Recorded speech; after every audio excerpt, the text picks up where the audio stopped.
मुझे ऐसा एक और अनुभव हुआ।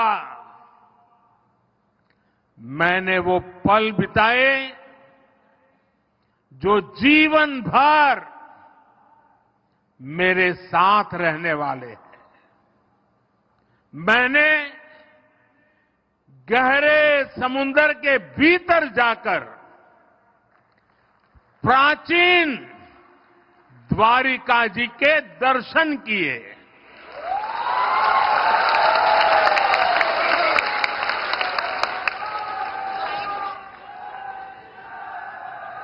पुरातत्व के जानकारों ने समंदर में समाई उस द्वारिका के बारे में काफी कुछ लिखा है।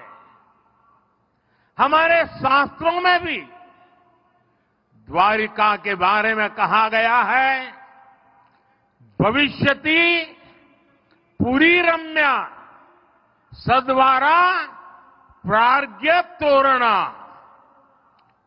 चयाट्टलाकल केयूरा पृथ्व्याम ककूदोपमा। अर्थात सुंदर द्वारों और ऊंचे भवनों वाली ये पुरी पृथ्वी पर शिखर जैसी होगी।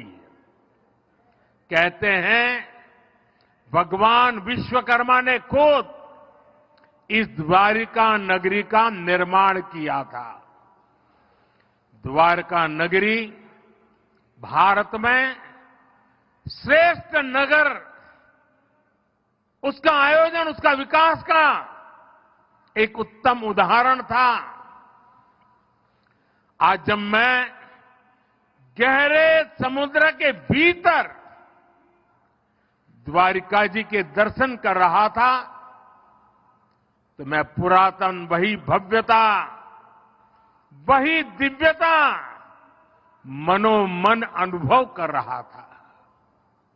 मैंने वहां भगवान श्री कृष्ण को, द्वारिकाधीश को प्रणाम किया, उन्हें नमन किया। मैं अपने साथ मोर पंख भी ले कर गया था, जिसे मैंने प्रभु कृष्ण का स्मरण करते हुए वहां अर्पित किया। मेरे लिए कई वर्षों से, जब मैंने पुरातत्वविदों से ये जाना था तो एक बहुत बड़ी जिज्ञासा थी। मन करता था कभी न कभी समुद्र के भीतर जाऊंगा और उस द्वारिका नगरी के जो भी अवशेष हैं उसे छू करके श्रद्धा भाव से नमन करूंगा।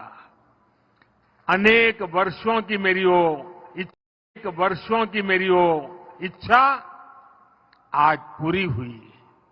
मेरा मन बहुत गदगद है, मैं भाव विभोर हूं। दशकों तक जो सपना संजोया हो और उसे आज उस पवित्र भूमि को स्पर्श कर करके पूरा हुआ होगा, आप कल्पना कर सकते हैं मेरे भीतर कितना अभूत आनंद होगा। साथियों, 21वीं सदी में भारत के वैभव की तस्वीर भी मेरी आंखों में घूम रही थी और मैं लंबे समय तक अंदर रहा। मैं समुद्र द्वार और आज के यहां देर आई आने में उसका कारण भी मैं अंदर काफी देर रुका रहा। मैं समुद्र द्वारका के उस दर्शन से विकसित भारत के संकल्प को और मजबूत करके आया हूं। साथियों, आज मुझे सुदर्शन सेतु के लोकार्पण का भी सौभाग्य मिला है। 6 साल पहले मुझे इस सेतु के शिलान्यास का अवसर मिला था। ये सेतु ओखा को बेट द्वारका द्वीप से जोड़ेगा। ये सेतु द्वारकाधीश के दर्शन भी आसान बनाएगा और यहां की दिव्यता को भी चार चांद लगा देगा। जिसका सपना देखा, जिसकी आधारशिला रखी, उसको पूरा किया, यही ईश्वर रूपी जनता जनार्दन के सेवक मोदी की गारंटी है।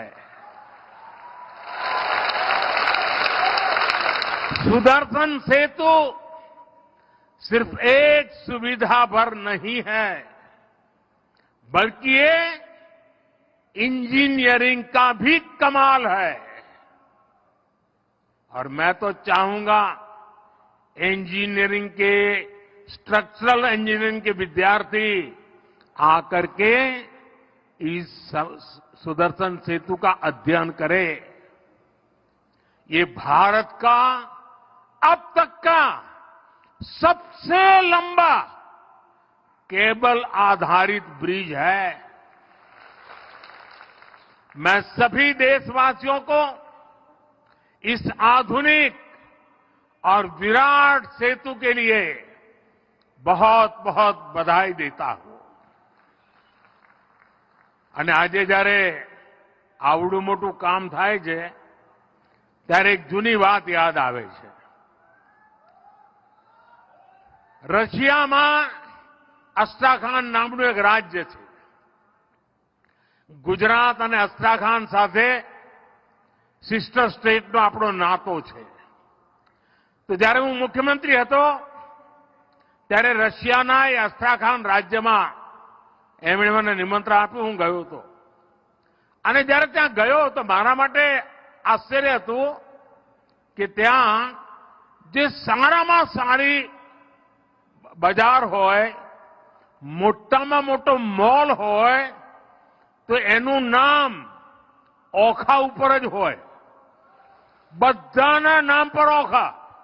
મેં કહ્યું કે ઓખા કેમ રાખ્યું છે?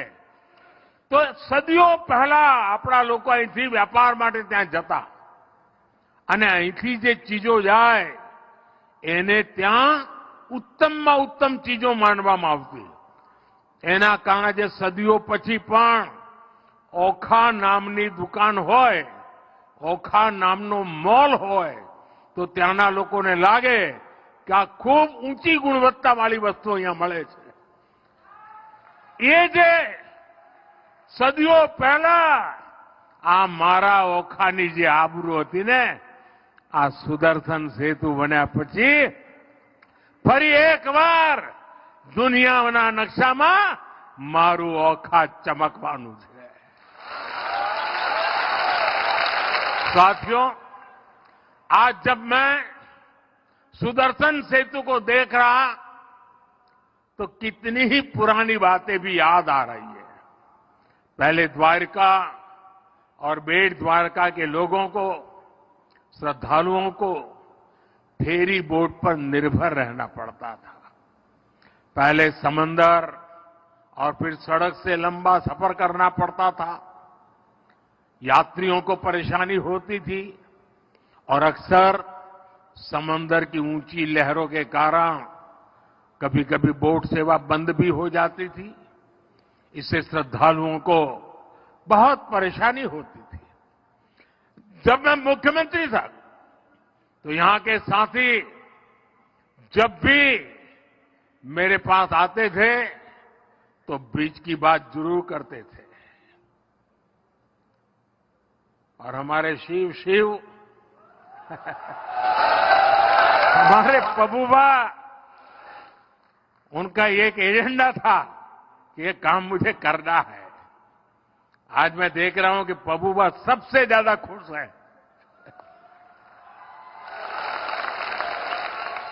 साथियों, मैं तब की कांग्रेस की केंद्र सरकार के सामने बार बार ये बातें रखता था लेकिन कभी उन्होंने इस पर ध्यान नहीं दिया। इस सुदर्शन सेतु का निर्माण यह भी भगवान श्री कृष्ण ने मेरे ही भाग्य में लिखा था। मुझे खुशी है कि मैं परमात्मा का आदेश का पालन करके इस दायित्व को निभा पाया हूं। इस पुल के बनने से अब देश भर से यहां आने वाले श्रद्धालुओं को बहुत सुविधा होगी। इस पुल की एक और विशेष बात है, इसमें जो शानदार लाइटिंग हुई है उसके लिए बिजली पुल पर लगे सोलर पैनल से ही जुटाई जाएगी। सुदर्शन सेतु में 12 टूरिस्ट गैलरी बनाई गई है। आज मैंने भी इन गैलरियों को देखा है। ये अद्भुत है, बहुत ही सुंदर है, सुदर्शन ही है। इनसे लोग अथाह